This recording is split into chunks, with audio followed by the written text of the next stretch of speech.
శ్రీపాదుల వారు తన భక్తులను కాపాడిన విధము అనగా ఇది శ్రీపాద వల్లభ చరితామృతంలోని ఒక ఘట్టం. ఇది శ్రీపాదులు దత్తాత్రేయుల మొట్టమొదటి అవతారం పిఠాపురంలో వెలిసింది.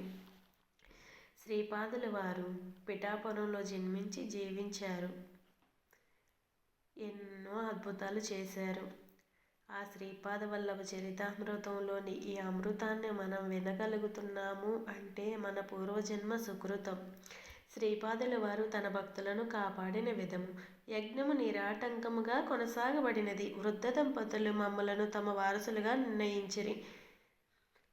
దాయాదులకు ఈ ఘటనాక్రమం అంతయును అయిష్టముగా నుండెను. మాకు ఉన్న ఒకానొక భూమిలో మిరపతోట ఉండెను. ఆ తోటకు 4 వైపులా సరిహద్దులందు తాడి చెట్లు ఉండెను.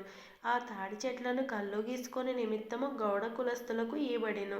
మా దాయాదులు వక్ర మార్గమున మిరప పండ్లను కోసుకొని తీసుకుపోవుటకు యత్నించుచుండిరి.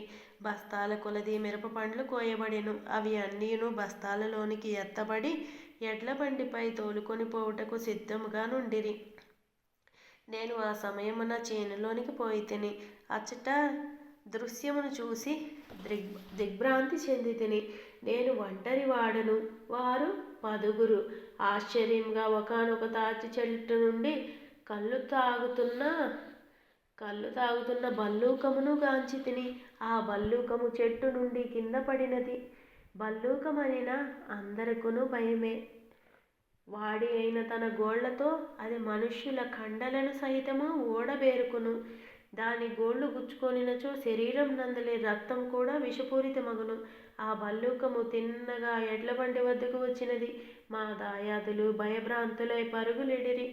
నేను భయవిహ్వలుడనై శ్రీపాదుల వారి నామమును ఉచ్చరించసాగితిని. దత్త దత్త దత్త. ఆ భయంకర భల్లూకము అత్యంత సాధు స్వరూపమును పొంది నేను శ్రీపాదుల వారి నామమును ఉచ్చరించినప్పుడు తన చేతులతో తాళము వేయిచు ప్రసన్నముగా నుండెను. నేను మిరపండ్ల బస్తాలతో 2 ఎడ్ల బండిలో ఇంటికి చేరి తిని. నా బండికి ముందు భాగమున భల్లూకము నడుచుచుండెను. మా ఇంటిలోని వృద్ధ దంపతులకే కాదు, చుట్టుపక్కల నుండి వారందరికీ ఇది మిక్కిలి ఆశ్చర్యమును కలిగించెను. ఆ రాత్రి అంతైను శ్రీపాద శ్రీవల్లభుల వారి నామమునే ఉచ్చరించుచుంటిమి. భల్లూకము కూడా శాంతముగా నామస్మరణ సమయమందు తాళము వేయుచుండెను. శ్రీపాదుల వారి ప్రసాదమును భల్లూకము కూడా ఆనందముగా స్వీకరించింది. ఆ దేవుడంటే జంతువులకి కూడా ఎంత ప్రేమో చూడండి ఆయన మహిమ. ఆ రోజు నుండి భల్లూకము మా ఇంటిలో ఒకని వలె సంచరించుచుండెను. అది మా కుటుంబ సభ్యులతో ఎంతో ప్రేమను ప్రదర్శించుచుండెను. మా కుటుంబం నందు వైరభావము కలిగిన వారలకు అది హడలు పుట్టించుచుండెను. ఆ భల్లూకము మా చేలన్నింటినీ కాపలా కాయుచుండెను. మాకు దొంగల భయము లేకపోయినది. మా ఇంట ప్రతినిత్యమును దత్తప్రభువుల లీలా విశేషములకు సంబంధించిన చర్చలు, శ్రీపాద శ్రీవల్లభుల వారి నామస్మరణము నిరాటంకముగా జరుగుచుండెను. శ్రీమన్నారాయణ ఈ విషయములను విశదపరచుచుండగా ఆ భల్లూకము చెరకు తోటలోనికి వచ్చినది. దానిని చూచుట తోడనే నాకు ముచ్చెమటలు పోసినవి. అయితే అది నా యందు చాలా స్నేహభావమును ప్రదర్శించినది. నేను శ్రీపాదుల వారి నామస్మరణ ప్రారంభించగానే అది ఆనందంతో గంతులు వేయసాగింది. మా చుట్టుపక్కల గ్రామములకు ఒక తాంత్రికుడు వచ్చి ఉండెను. అతడు కొన్ని క్షుద్ర ఉపాసనల వలన కొన్ని శక్తులను సంపాదించి ఉండెను. తన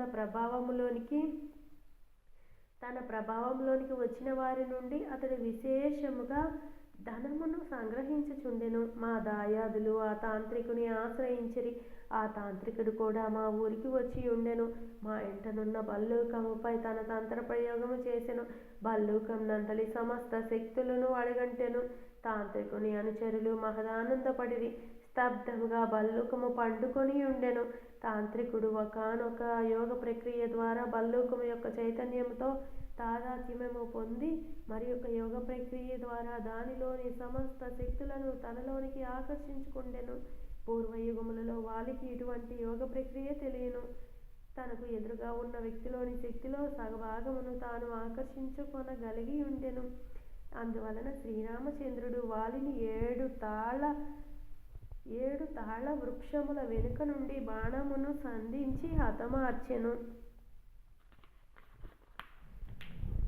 శ్రీపాదుల వారు తమ భక్తులను వారి ప్రారబ్ధ కర్మల నుంచి రక్షించుట, శ్రీపాదుల వారి లీలలు అనూహ్యములు, కార్యకారణ సంబంధములు వెతకబోనుట ప్రయాసతో కూడిన విషయము. కారణము లేని కార్యము సంభవించదు. ఇంద్రుడు తన ధర్మమును అనుసరించి విపరీతముగా వర్షమును కురిపించెను. శ్రీకృష్ణుడు తన ధర్మమును అనుసరించి గోవర్ధనగిరిని ఉద్ధరించి తన గోపాల ధర్మమును నెరవేర్చెను.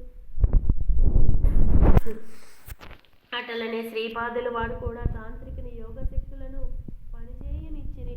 భల్లూకము తాంత్రిక బాధకు గురి అయ్యను.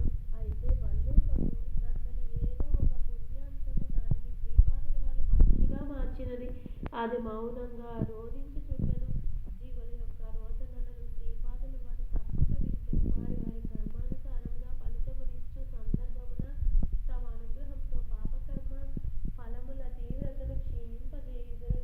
శ్రీమన్నారాయణ గృహమున దత్త కథా ప్రసంగములను శ్రీవల్లభ నామ పారాయణము యథావిధిగా జరుగుతుండెను.